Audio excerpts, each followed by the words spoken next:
A more inventive title than Leadman Atomics, but not quite as much heart, wouldn't you say?" He grinned. "I saved for years. Then I came to Mars, lost myself, built this dome, and swore to get even. There's not a great deal of uranium on this planet, but enough to keep me in a style to which, unfortunately, I'm no longer accustomed." He consulted his wristwatch. "Time for my injection." He pulled out the tangle gun and sprayed us again, just to make doubly certain. "That's another little souvenir of Sadlerville. I'm short on red blood corpuscles." He rolled over to a wall table and fumbled in a container among a pile of hypodermics. "There are other injections, too. Adrenaline, insulin, others. The blast turned me into a walking pincushion, but I'll pay it all back," he said. He plunged the needle into his arm. My eyes widened. It was too nightmarish to be real. I wasn't seriously worried about his threat to wipe out the entire Geig Corps, since it was unlikely that one man in a wheelchair could pick us all off. No, it wasn't the threat that disturbed me so much as the whole concept, so strange to me that the human mind could be as warped and twisted as Leadman's. I saw the horror on Val's face, and I knew she felt the same way I did. "Do you really think you can succeed?" I taunted him. "Really think you can kill every Earthman on Mars? Of all the insane, cockeyed—" Val's quick, worried headshake cut me off. But Leadman had felt my words all right. "Yes, I'll get even with every one of you for taking away my legs. If we hadn't meddled with the atom in the first place, I'd be as tall and powerful as you today, instead of a useless cripple in a wheelchair." "You're sick, Gregory Leadman," Val said quietly. "You've conceived an impossible scheme of revenge, and now you're taking it out on innocent people who've done nothing at all to hurt you. That's not sane." His eyes blazed. "Who are you to talk of sanity?" Uneasily, I caught Val's glance from a corner of my eye. Sweat was rolling down her smooth forehead faster than the auto wiper could swab it away. "Why don't you do something? What are you waiting for, Ron?" "Easy, baby," I said.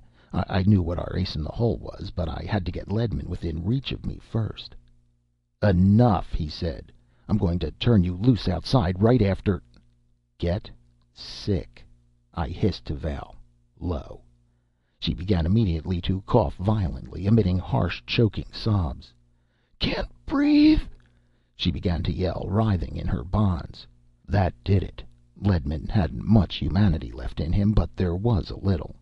He lowered the blaster a bit and wheeled one hand over to see what was wrong with Val. She continued to retch and moan most horribly. It almost convinced me. I saw Val's pale, frightened face turn to me. He approached and peered down at her. He opened his mouth to say something, and at that moment I snapped my leg up hard, tearing the tangle cord with a snicking rasp, and kicked his wheelchair over. The blaster went off, burning a hole through the dome roof. The automatic sealers glued it instantly. Leadman went sprawling helplessly out into the middle of the floor, the wheelchair upended next to him, its wheels slowly revolving in the air. The blaster flew from his hands at the impact of landing and spun out near me. In one quick motion I rolled over and covered it with my body. Leadman clawed his way to me with tremendous effort and tried wildly to pry the blaster out from under me, but without success. I twisted a bit, reached out with my free leg, and booted him across the floor. He fetched up against the wall of the dome and lay there. Val rolled over to me. "Now if we could get free of this stuff," I said, "I could get him covered before he comes to. But how?" "Teamwork," Val said. She swiveled around on the floor until her head was near my boot. "Push my oxymask off with your foot, if you can." I searched for the clamp and tried to flip it. No luck with my heavy, clumsy boot. I tried again, and this time it snapped open. I got the tip of my boot in and pried upward. The oxymask came off, slowly scraping a jagged red scratch up the side of Val's neck as it came. "There," she breathed. "That's that." I looked uneasily at Leadman. He was groaning and beginning to stir. Val rolled onto the floor, and her face lay near my right arm. I saw what she had in mine. She began to nibble the vile-tasting tangle cord, running her teeth up and down it until it started to give. She continued unfailingly. Finally one strand snapped, then another. At last I had enough use of my hand to reach out and grasp the blaster. Then I pulled myself across the floor to Ledman, removed the tangle gun, and melted the remaining tangle cord off. My muscles were stiff and bunched, and rising made me wince. I turned and freed Val, then I turned and faced Ledman. "I suppose you'll kill me now," he said. "No. That's the difference between sane people and insane," I told him. "I'm not going to kill you at all. I'm going to see to it that you're sent back to Earth." "No!" he shouted. "No! Anything but back there. I don't want to face them again, not after what they did to me." "Not so loud," I broke in. "They'll help you on Earth. They'll take all the hatred and sickness out of you and turn you into a useful member of society again." "I hate Earthmen," he spat out. "I hate all of them." "I know," I said sarcastically. "You're just all full of hate.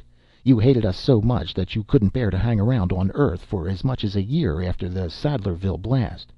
You had to take right off for Mars without a moment's delay, didn't you? You hated Earth so much you had to leave." "Why are you telling all this to me?" "Because if you'd stayed long enough you'd have used some of your pension money to buy yourself a pair of prosthetic legs, and then you wouldn't need this wheelchair."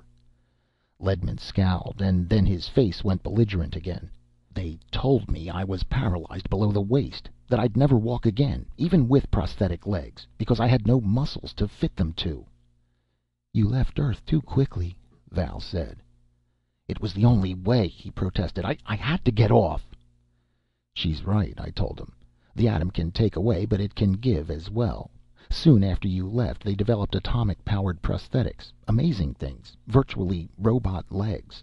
All the survivors of the Sadlerville blast were given the necessary replacement limbs free of charge. All except you.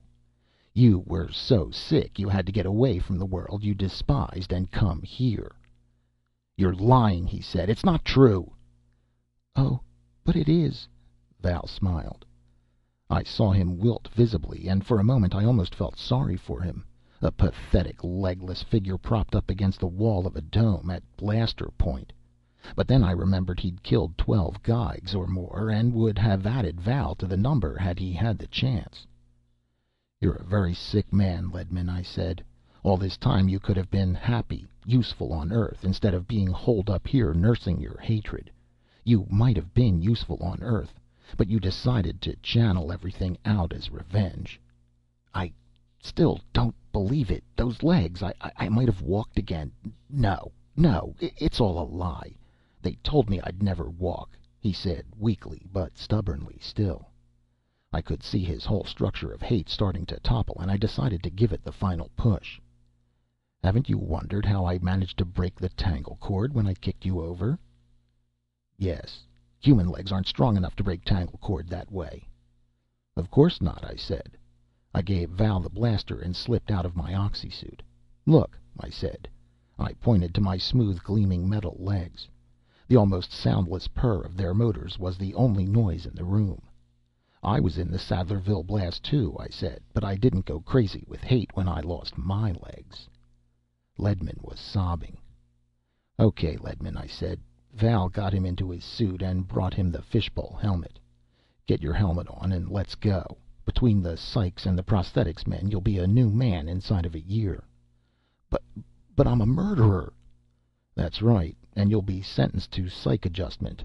When they're finished, Gregory Ledman the killer will be as dead as if they'd electrocuted you. But there'll be a new and sane Gregory Ledman." I turned to Val. "Got the Geigers, honey?"